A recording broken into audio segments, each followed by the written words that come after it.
It started like any other tense day in Washington. The cameras were rolling, the lights blazing, and the air inside the Senate chamber could have been cut with a knife. No one expected fireworks that morning, but within minutes, what unfolded would leave millions stunned, trending across every corner of the internet.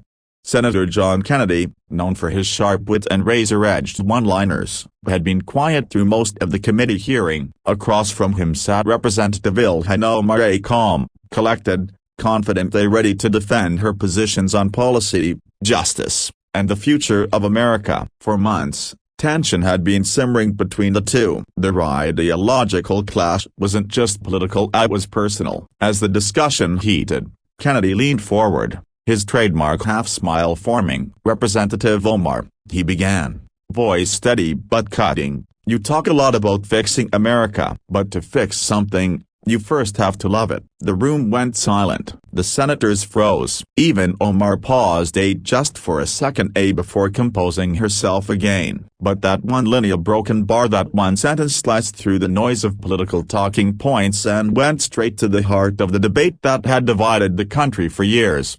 Within minutes, social media erupted, hashtags exploded, #Kennedy destroys Omar trended on X, and YouTube clips racked up millions of views overnight. Commentators called it the moment that ended Ilhan Omar's career. Others called it the wake-up call of a generation. But the real story wasn't just about a viral moment, it was about what came after. Omar, visibly shaken yet resolute, doubled down, defending her passion for reform and equality. She reminded everyone of her journey from a refugee camp to the halls of Congress, a living symbol of the American dream. Her supporters rallied behind her, calling Kennedy's words a calculated attack on identity and belonging. Meanwhile, Kennedy's supporters saw him as the voice of patriotism, a man standing up for the soul of the nation. They said he said what millions were too afraid to speak aloud. His quote echoed across news networks, podcasts, and coffee shops nationwide. Behind the scenes, though,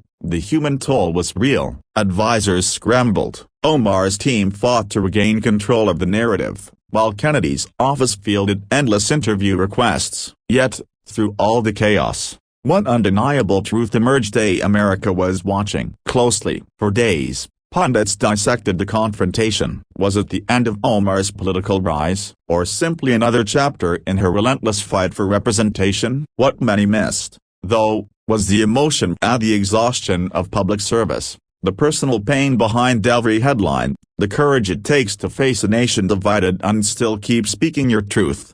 As the weeks passed, Kennedy's line became legendary, replayed in political ads, quoted in conservative rallies, and dissected by late-night comedians. But Omar didn't fade. She came back to the floor with new energy, her speeches sharper, her resolve stronger. And somewhere between their clash of ideologies, the country glimpsed something rare: two Americans who loved their nation, but in profoundly different ways.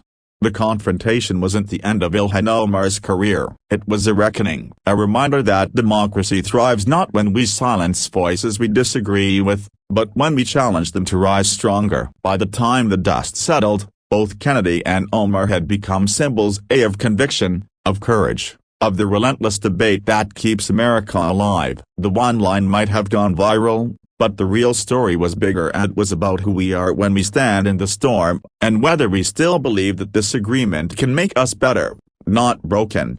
So yes, that single sentence may have shaken Washington, but it also reignited something far greater, a national conversation about love of country, respect for difference, and the power of words to both divide and heal.